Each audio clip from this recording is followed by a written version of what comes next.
Welcome back, everyone. Ready for another deep dive?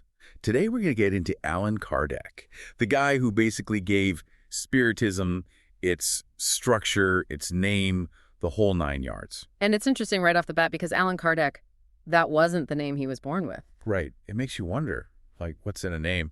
Right. Turns out, quite a bit. He started life as Hippolyte Léon Denizard Reveil. See, even just saying that, Hippolyte Léon Denizard Reveil, it's a mouthful. You can kind of feel there's a story there before you even get to the Spiritism part. It's not a name you forget, that's for sure. Yeah.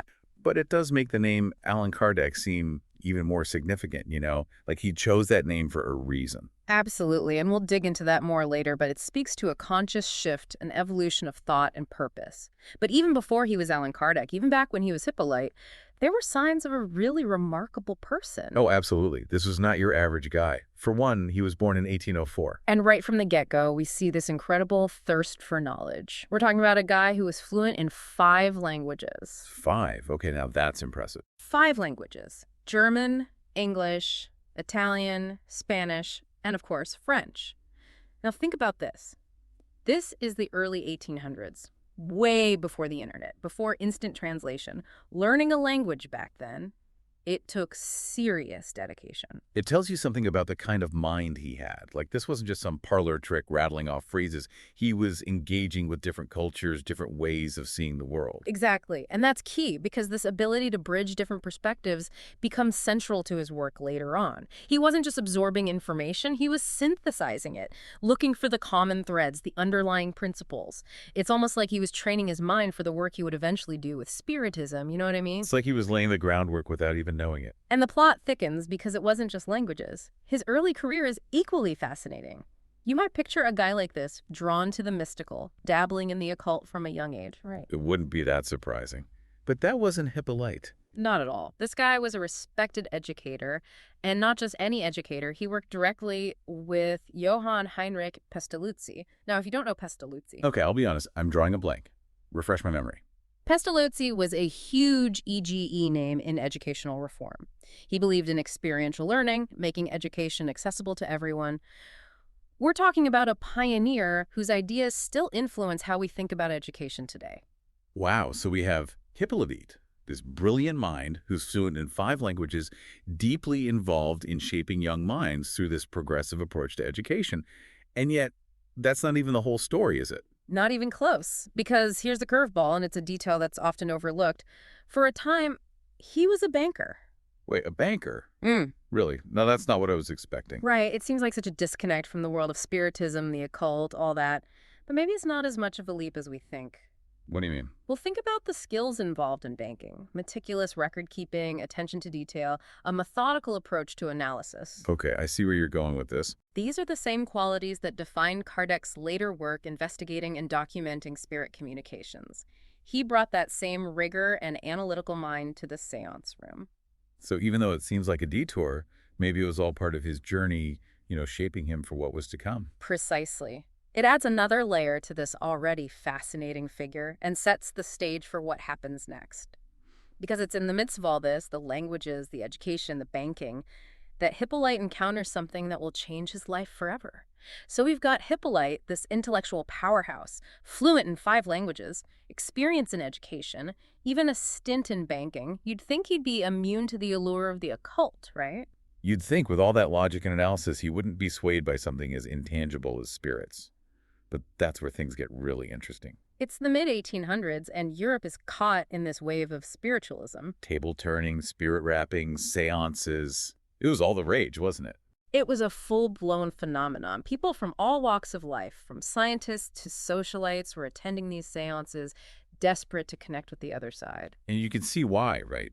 The 19th century was a time of immense change, upheaval, uncertainty, wars, revolutions, scientific discoveries that challenged long-held beliefs.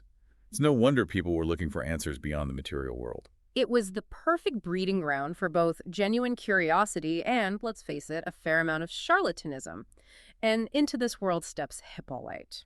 Now, you'd expect someone with his background to be skeptical, right? Yeah, you'd think he'd be the first to cry foul, expose the tricks, debunk the whole thing. And initially he was. He approached these seances with a healthy base of skepticism. So he wasn't convinced right away. Not at all. He needed proof, Evidence, something more than just hearsay and spooky sounds in the dark. Remember, this is the guy who worked with Pestalozzi, who valued experiential learning, concrete evidence.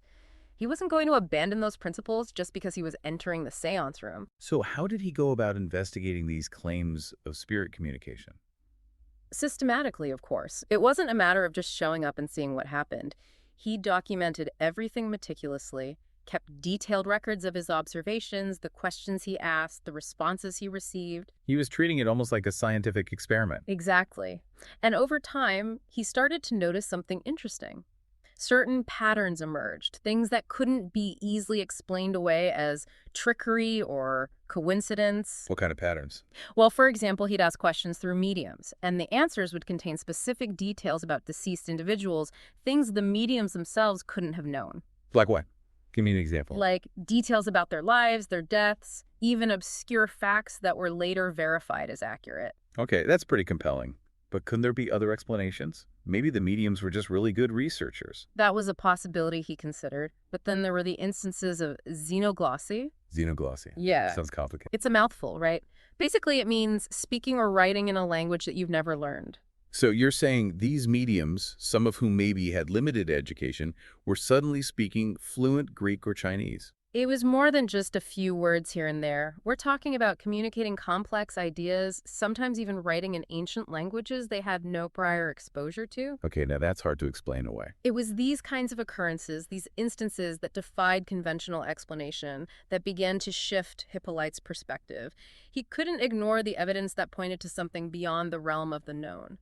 He started to consider the possibility that some of these communications, even if not all, might genuinely be coming from discarnate entities, from spirits. So it was the combination of meticulous documentation, analysis, and those unexplainable events that led him to this conclusion. Exactly. It wasn't about blindly accepting every claim, but rather following the evidence wherever it led. And in Hippolyte's case, it led him down a path that would forever change his life and leave an indelible mark on the world. So Hippolyte, our meticulous investigator, he's starting to think maybe, just maybe, there's something to this whole spirit communication thing. And this is where the story takes, well, you could say a spiritual turn. Because he's still Hippolyte at this point, right? Not yet Allan Kardec. Exactly. And the transition is, well, it's pretty amazing when you think about it. Okay, so how does Hippolyte become Allan Kardec? Picture this. He's at a seance, right? Deep in his investigations, documenting everything as always. And suddenly, bam, his name's announced from beyond the veil. Not quite bam, but close. A spirit identifying itself as truth suggests the name Allan Kardec. Whoa, hold on. A spirit named Truth suggested his new name. That's the story. And you can imagine the impact, right? Especially for someone like Hippolyte, who approached everything with such a skeptical, analytical mind. It almost feels like something out of one of those old-timey ghost stories. It does, doesn't it? But this wasn't just some spooky tale to Hippolyte. It was a pivotal moment. He took it seriously, obviously. But why? What do you think made this experience so significant for him? Well, you have to consider his journey up to this point. Years of rigorous investigation, grappling with those unexplainable phenomena, slowly opening himself up to the possibility of an afterlife. And then boom, this name, this identity, delivered seemingly from the very realm he's exploring. It was more than just a name change, though. It was like a confirmation, a validation of the path he'd been on. And maybe even a calling. A calling to what? To delve even deeper, to move beyond just investigating individual phenomena and start building a framework for understanding this entire other side of existence. So this is where Allan Kardec, the father of Spiritism, truly emerges. Exactly. He takes all those meticulous notes, the patterns he's observed, the insights he's gained, and he starts to synthesize it all. He's not content with just talking to ghosts. He wants to understand the why, the how, the rules of the game. Right. It's like he approached the spirit world with the same rigor he brought to education. Remember Pestalozzi? It was all about making knowledge accessible, finding the underlying principles, and that's exactly what Kardec did with Spiritism. He gave it structure, a system, a way for people to understand and engage with these complex ideas. And he wasn't shy about sharing his findings either. That's where his book, The Spirit's Book, comes in, right? It's his magnum opus, you could say. It lays out the core tenets of Spiritism, explores the nature of spirits, the process of reincarnation, the relationship between the physical and spiritual realms. And don't forget his periodical, The Spiritist Review.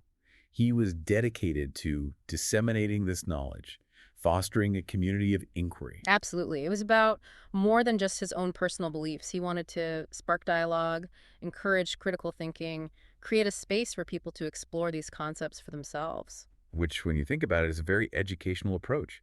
He was a teacher at heart, whether he was working with school children or guiding people on a journey of spiritual discovery.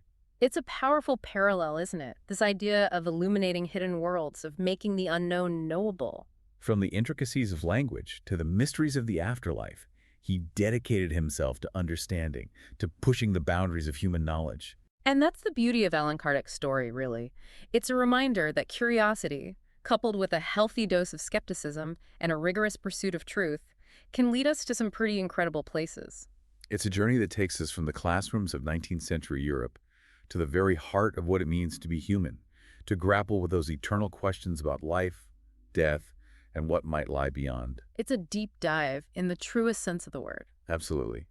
And we hope you enjoyed joining us on this exploration of Allan Kardec, the man who bridged the gap between skepticism and spiritualism, leaving behind a legacy that continues to fascinate and inspire to this day.